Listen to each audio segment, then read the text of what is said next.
Hello, friends. What if the treasure you're searching for is buried exactly where you are, but you have to journey across the world to realize it? That's the magical paradox at the heart of The Alchemist, a timeless fable that has inspired millions around the globe. Written by Brazilian author Paulo Coelho, The Alchemist is more than a novel. It's a guide for the soul. First published in 1988, it tells the story of Santiago, a young shepherd who dares to follow a recurring dream that promises treasure at the Egyptian pyramids. But what begins as a search for gold turns into something far more profound, a journey of self-discovery, faith, fear, and the pursuit of one's destiny, or what the book calls your personal legend. With a narrative that reads like a simple fairy tale, but unfolds with the depth of ancient wisdom, The Alchemist reveals one truth above all. When you want something, all the universe conspires in helping you to achieve it. Whether you're chasing a dream, feeling stuck, or simply in need of soul-stirring insight, this story will remind you that the real journey begins the moment you say yes to your heart. Before we proceed, please hit like button and subscribe to this channel. Chapter 1. The Call of the Dream. Santiago, a young shepherd boy in Andalusia, spends his nights under the stars, his days roaming the countryside with his flock, and his thoughts on a merchant's daughter he once met. But he's also haunted by a recurring dream, one where a child leads him to treasure buried near the Egyptian pyramids. Intrigued, he seeks out a gypsy woman to interpret it. Her message is simple: go to Egypt, the treasure awaits you there. Still unsure, Santiago encounters a mysterious old man named Melchizedek, who claims to be the king of Salem. He speaks of something Santiago has never heard of, a personal legend, the one thing each person is meant to fulfill in life. He explains that most people abandon their dreams due to fear, comfort, or social expectations. Santiago, however, is at a crossroads, and Melchizedek offers him a deal: give up 1/10 of his flock, and he will tell him how to find the treasure. This marks Santiago's first real sacrifice. He chooses the unknown over comfort. Before parting, the old king gives him 2 stones, Urim and Thummim, to help him read omens when he's lost.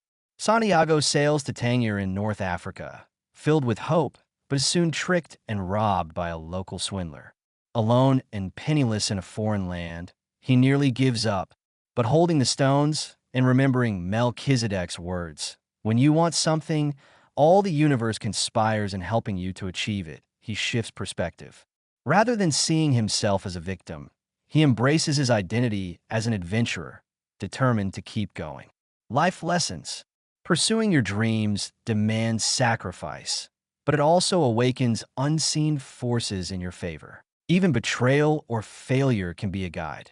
Each fall teaches resilience and sharpens your path. Chapter 2. Tangier and the Test of Faith. After being robbed in Tangier, Santiago is left feeling hopeless, lost in a foreign land without money or direction. But instead of giving in to despair, he decides to think of himself not as a victim, but as an adventurer in search of treasure, a small but powerful mental shift that rekindles his determination. He notices how people from different cultures, even those who don't share a language, manage to understand each other. It reminds him that there is a universal language, spoken not in words, but in actions, emotions, and symbols. Trusting this, he wanders into a crystal shop and offers to clean the dusty windows in exchange for food. The owner, a weary man used to quiet days and few customers, agrees. Santiago's small act leads to unexpected results. Customers start coming in. Impressed, the crystal merchant offers him a job. Santiago accepts, thinking he can save enough money to return to Spain and buy back a new flock of sheep. But slowly, something deeper begins to stir. He realizes he's learning more about life, business, and himself through work and discipline than he ever imagined. Even small things, like displaying tea in crystal glasses, can spark innovation and new possibilities. While the merchant admires Santiago's enthusiasm, he also shares his own regrets, mainly that he has always dreamed of going to Mecca, but never acted on it, fearing that the dream might vanish once fulfilled. This becomes a pivotal moment for Santiago. He sees firsthand how people can spend their whole lives protecting dreams instead of living them. Eventually, Santiago earns enough money to return home. But instead of going back, he makes a bold decision to move forward toward the pyramids.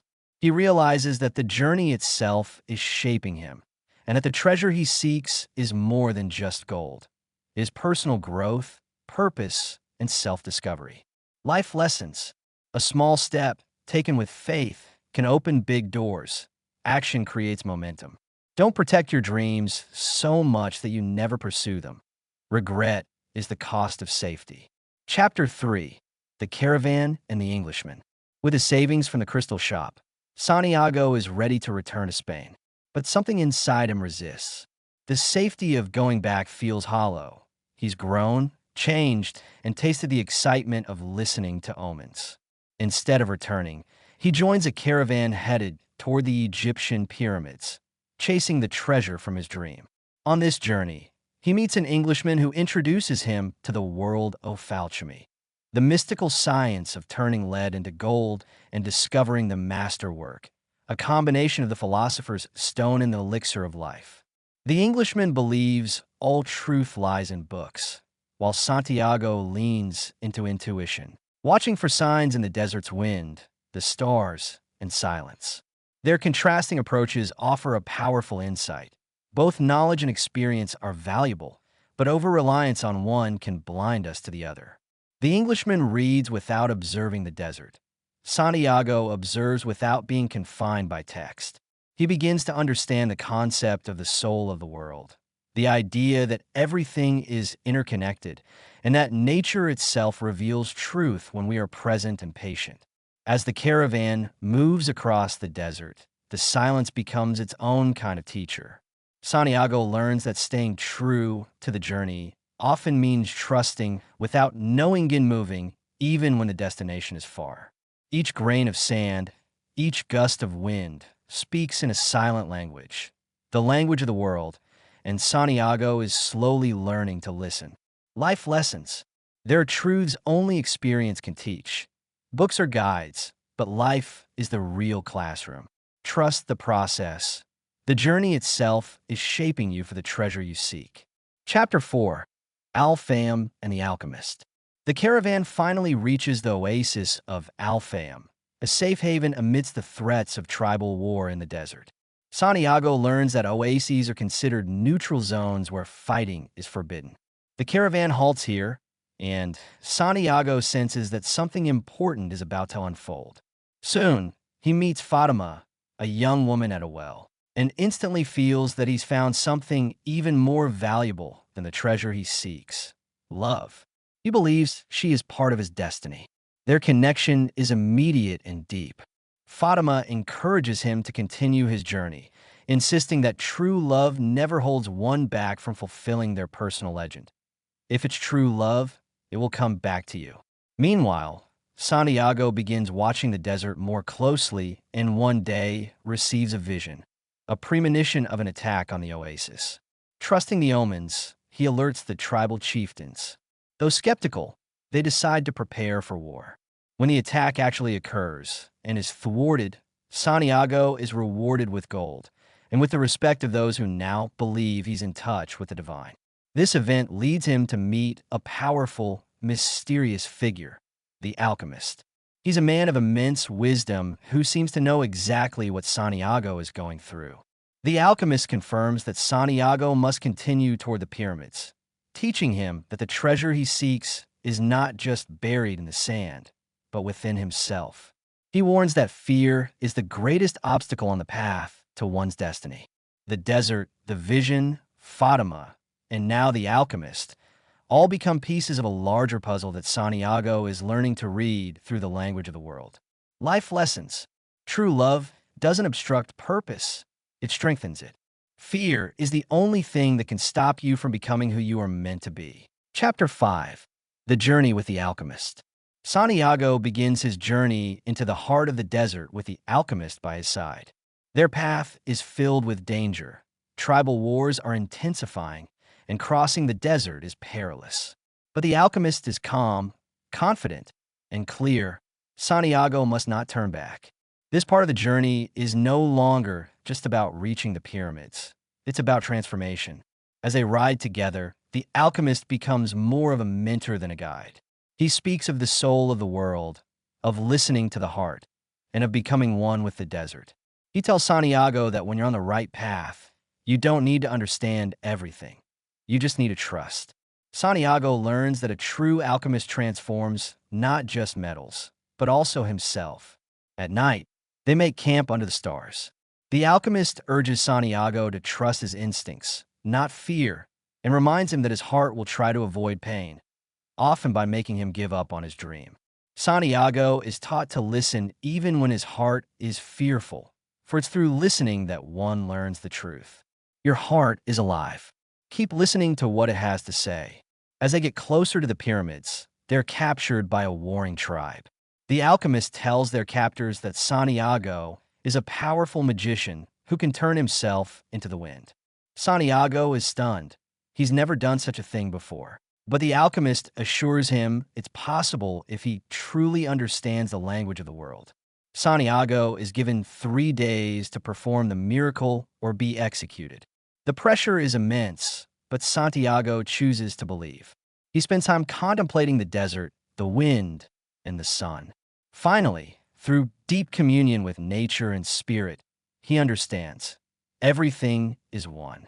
On the 3rd day, Santiago speaks to the wind, the sun, and ultimately to the soul of the world, becoming one with the universe.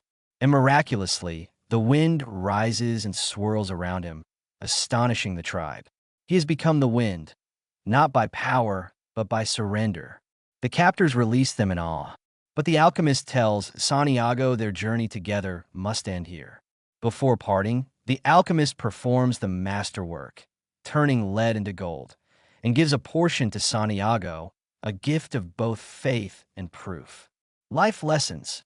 The real alchemy is inner transformation, becoming your true self. When you align with the universe, even the impossible becomes possible. Chapter 6. The Pyramids and the Real Treasure. Now alone, Santiago continues toward the Egyptian pyramids. After a long and difficult journey, he finally sees them rising from the desert. Overwhelmed, he falls to his knees and weeps. The moment is sacred, not because he has found the treasure yet, but because he's arrived at the place his heart has led him to for so long. It's a moment of spiritual completion. As he begins digging at the spot where he had his vision, a group of desert thieves suddenly appears. They beat him and rob him of the gold the alchemist gave him. Santiago pleads with them, explaining that he had a dream that led him to dig for treasure at this exact spot. The leader of the group laughs and tells him that the two once had a dream of a treasure buried in the ruins of a church in Spain under a sycamore tree. But he was wise enough not to follow dreams like that. The moment is breathtaking in its irony. Santiago realizes that the treasure he's been searching for in Egypt has actually been buried all along in the very church in Andalusia where his journey began, the place he had his first dream and where he used to sleep with his sheep.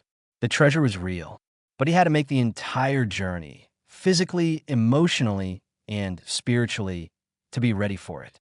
With this realization, Santiago smiles. He understands that the journey was the real gift, shaping him into the kind of person who could recognize and receive the treasure. The signs, the people, the desert, the love of Fatima, the betrayal, the learning, all of it was essential. The world had spoken to him the entire time. He returns to Spain, goes back to the ruined church, and there, under the sycamore tree, he finds a chest filled with gold coins and precious gems. The dream was real. But more importantly, he is no longer the same boy who once tended sheep, that he is transformed, awake, and one with the language of the world. Life lessons. The treasure you're seeking may be right where you started, but you must go on the journey to truly see it. The end of a dream is not a destination. It's a transformation of who you become along the way. Conclusion. The treasure within. The Alchemist is not just a story about chasing gold buried beneath the sands of Egypt. It's a reminder that life itself is the treasure hunt. Every challenge you face, every person you meet, and every dream that whispers in your heart. They're all signs guiding you toward your personal legend. Santiago's journey teaches us something simple, yet profound. When you listen to your heart and follow your purpose, the universe will meet you halfway. So here's the real question. What treasure are you seeking? And are you brave enough to pursue it? Even if the path is uncertain, if this story stirred something in you, inspired you, comforted you, or reminded you of your own journey, then don't let it end here. Like this video, subscribe to the channel, and tap the bell icon so you never miss a story that helps you grow, dream, and live more fully. Your journey is just beginning. Thank you.